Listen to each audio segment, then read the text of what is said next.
kami menerima mahasiswa baru pasca sarjana pendidikan anak usia dini dengan berjumlah sebanyak 83 orang ya.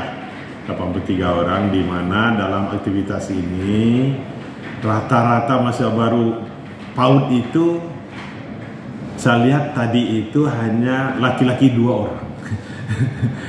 Itu laki-laki 2 orang ya, berarti memang kalau secara psikologisnya yang mahasiswa PAUD itu perempuan tuh sabar, kesabaran untuk membimbing anak-anak didiknya. Memang itulah realitanya, itu realita ya. Realitanya nggak ada laki-laki itu kurang sabar untuk mendidik, tapi ada juga sebagian itu dibanding cuma 2 orang laki-laki tadi kan. Untuk itulah dalam aktivitas ini dari 83 itu mudah-mudahan ke depan Universitas Pancasarjati khususnya pendidikan pasca sarjana pendidikan anak SD dini S2 PAUD bisa berjalan sesuai dengan harapan kita bersama. Dan dalam hal ini saya hanya berpesan tadi, di mana semua mahasiswa itu ini ada mahasiswa tahap 2 dia istilahnya ya, S2 ya, di mana pengembang dirinya itu harus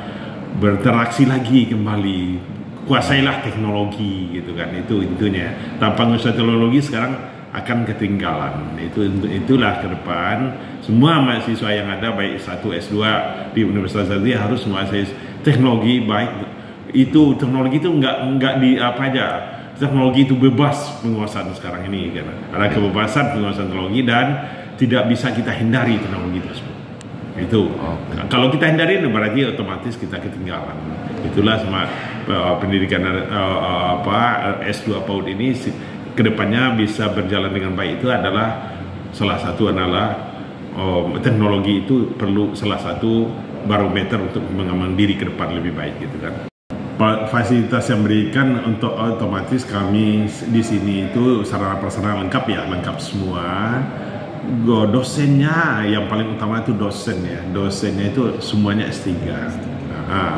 Tanpa S3 ya semuanya yang ngajar tuh S3, dan dalam itu S3 yang linear, yang apa lagi pendidikan PAUD semua gitu. S3-nya pendidikan PAUD semua, itu menjadi keunggulan juga bagi kami, sehingga nantinya ke depan aktivitas dari teman-teman yang mengikuti sekarang ini penambahan wawasannya yang difokuskan lagi, walaupun dalam doktor S3 tapi dalam hal ini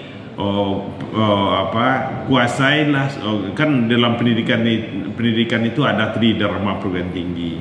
Tridharma perguruan tinggi itu otomatis harus ada juga pembelajaran, penelitian dan pengabdian masyarakat oleh mahasiswa. Sekarang ini mahasiswa berdampak itu ada dampaknya, positifnya, lulusannya apa sih nantinya ke depan gitu. Itu mahasiswa berdampak ya, dampak positif untuk mengembangkan diri, dampak positif untuk masyarakat lingkungannya, dampak positif untuk murid-muridnya ke depan kalau dia sebagai guru pendidikan PAUD. Itu mahasiswa berdampak ya.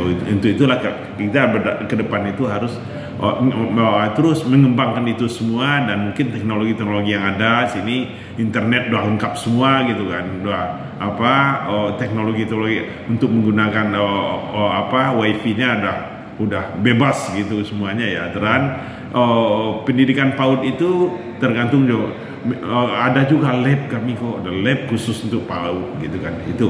Itu yang Pak, mengingat kampus swasta ya yang untuk pasca PAUD-nya sendiri, apa peluang-peluang Pak selama masih belum bermunculan mungkin PAUD dari kampus-kampus swasta lainnya? Peluang-peluang apa kira-kira yang akan Bapak tangkap dari semua ini? Peluang yang kita terima saat ini harus dilihat dari pendidikan PAUD yang ada sekarang hanya negeri dan swasta di DKI ini, DKI dan Bekasi ini baru Universitas Pancasarjati ya. Itu peluang cukup besar sih.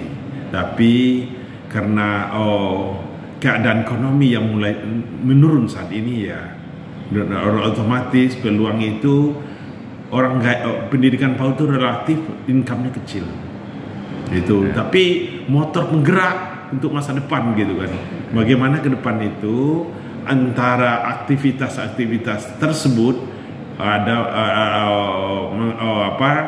untuk peluang-peluang yang ada dalam aktivitas ini, kami akan menggunakan sistem mungkin program supaya orang bisa belajar bagaimana. Ada program beasiswa kami, mungkin kami ajukan juga program beasiswa ke Dikti gitu kan, ada juga gitu, atau program beasiswa yang dari Pemkop gitu kan, dari apa, ada program beasiswa juga dari perbankan. Itu kami akan termasuk, nanti kami akan diusahakan untuk program S2 ke depan untuk program itu, karena dilihat dari yang pengikut yang mahasiswa S2 itu adalah mahasiswa yang berkaitan dengan dia profesinya guru, profesinya kepala sekolah gitu. Itu ke depannya itu peluang itu yang perlu info-info yang terbaik untuk mengembang dirinya, itu yang perlu lakukan bersama.